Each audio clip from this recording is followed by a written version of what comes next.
Les opérateurs relationnels, c'est vraiment ici que les égales et double égales vont venir prendre tout son sens et d'autres éléments ici qu'on connaît déjà, donc les plus grands, plus petits ou égales, ainsi de suite. Donc, C# C propose une série d'opérateurs d'égalité et de comparaison qui vont renvoyer comme résultat un booléen. Donc, c'est soit true or false ou vrai ou faux en français. Donc, on utilise notamment pour prendre des décisions dans un programme, souvent dans les notions de boucle et dans les notions de conditions avec les if. Donc, si on regarde ce qu'il y en est présentement avec cette partie-ci, donc si on commence, je vais aller le faire directement aussi à l'intérieur de mon projet de Visual Studio ici. Et je vais dire, par exemple, integer a est égal à 5. Et je pourrais dire, dans ce cas ici, si je veux savoir un élément d'égalité, donc je pourrais demander ici, savoir si A est égal à 5. Bien, si je mets A est égal à 5 ici, bien, ce que ça va faire, c'est que ça va prendre la variable de 5 et la mettre dans la partie de gauche. Donc, autrement dit, c'est sûr que je vais avoir un A est égal à 5. C'est comme si je faisais une nouvelle, pas une nouvelle déclaration, mais une nouvelle initialisation de la variable. Donc ça ne fonctionnera jamais. Et si je veux vraiment savoir si un est égal à l'autre directement, et c'est le double égal. Et ça va apparaître dans plusieurs éléments de programmation. Python est comme ça, Java est comme ça, C# est comme ça. Il y en a plein d'autres aussi d'éléments de programmation qui est comme ça. Donc si je veux tester une égalité entre deux éléments, c'est le double égal que je veux faire. Et si je veux transférer un élément dans une variable, eh bien, je devrais faire le simple égal directement. Et dans ce cas ici, si je fais A égale 5, ben, il va me dire si c'est vrai ou faux dans cet élément-là. Donc il me dit vrai.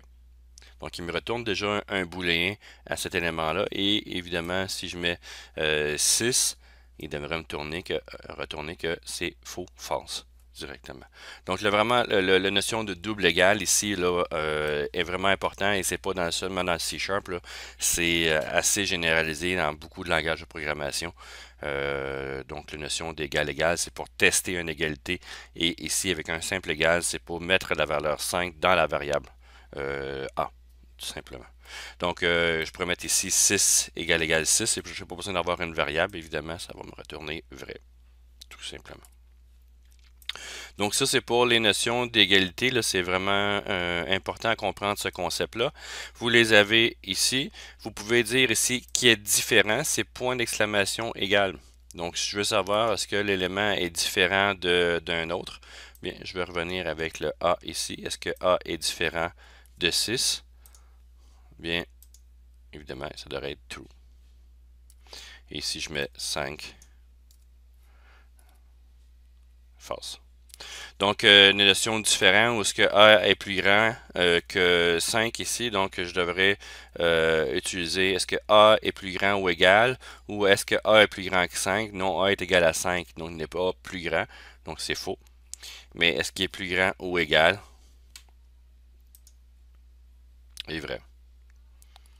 Donc, vous avez plus grand ou égal, plus petit ou égal. Vous les avez pas mal tous ici d'expliquer. Donc, plus petit ou égal. Donc, vous avez ces éléments-là. Et ce qui est vraiment important de prendre en compte ici, c'est vraiment le double égal pour signifier. C'est une erreur. C'est souvent une erreur qu'on va faire, surtout au début. À un moment donné, ça finit par rentrer, mais savoir est-ce qu'un élément est égal à l'autre, ben, c'est mettre le double égal pour tester la condition d'égalité entre ces deux éléments-là.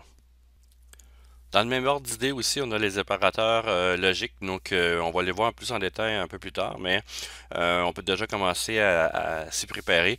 On a le et, donc les doubles in-person en anglais, donc les commerciales qu'on a, où on peut faire les deux ou, donc c'est les deux barres verticales, ouais, qui sont là. Donc, c'est pas des barres obliques, c'est vraiment des barres verticales, ou on appelle ça en anglais des pipes.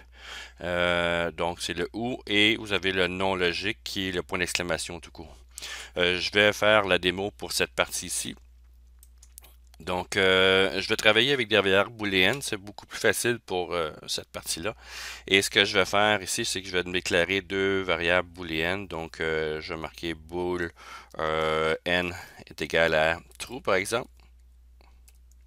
Et voilà. Et bool, bool, ton m est égal à true aussi. Et si je veux tester la notion de est-ce que les deux sont vrais, bien je devrais dire ici n et, donc ici et m. Donc est-ce que m et n sont vrais? Donc c'est-à-dire que pour que les conditions soient vraies, il faut que les deux soient vrais. Donc quand il y a un et, c'est que les deux conditions doivent être à vrai pour retourner un vrai. Dans ce cas ici, bien j'ai deux trous, donc ça va donner true ici directement. Et si je vais avoir, aussitôt que j'en ai un de false, peu importe lequel, je vais avoir ici, j'ai une condition true et une condition vraie. Ben, true et une condition false, excusez-moi. Donc, surtout que j'ai un élément, j'ai false ici. Donc, quand même que je les inverserais, ça ferait la même affaire. Donc, avec le et, il faut que les deux éléments soient vrais pour pouvoir être vrais. Évidemment, si je mets les deux à false, bien, on va avoir false ici, tout simplement. Donc, pour faire le ou, ça veut dire qu'il faut qu'il y en ait au moins un des deux qui soit vrai. Donc, dans ce cas ici, c'est pour moi, c'est Alt-Car et la touche à côté du 1 pour faire les doubles pipes ou les deux barres. Et si je mets false, false, ben on peut le tester directement ici. Donc, c'est un ou l'autre. Évidemment, il n'y en a pas un qui est à true, donc ça change absolument rien. Et si je mets, surtout qu'il y en a un qui est true, je vais avoir true. Et évidemment, si je mets les deux, ça m'en prend juste un. Dans ce cas ici, true. Voilà. Donc un ou l'autre. Et je peux inverser la valeur aussi d'information. Donc si je mets point d'exclamation M, ici comme M est égal à true, ça fait l'inverse de cet élément-là. Donc ça met false. Et si je mets false ici pour le M, vous avez true. Donc ça permet d'inverser la valeur là-dedans. Donc c'est vraiment des notions de booléen qu'on utilise pour cette partie-là et ça va être à l'intérieur des conditions. Si mettons vous avez 2, 3, 4, 5 conditions que vous voulez, ben si vous voulez que ce soit toutes des vrais, vous mettez des et c'est tant aussi aussitôt qu'il y en a une de vrai dans toutes les conditions que vous avez, ben vous faites un traitement, ben vous pouvez dire ici le ou. Donc, dans les deux éléments. Et si vous voulez inverser le M ici avec la notion de vrai à false et false de true à false et de false à true, on va le regarder dans le même langage. Donc, d'utiliser le point d'exclamation ici qui permet d'inverser cette valeur-là booléenne à l'intérieur du code. Donc, c'est la suite donc des opérateurs logiques et les opérateurs relationnels.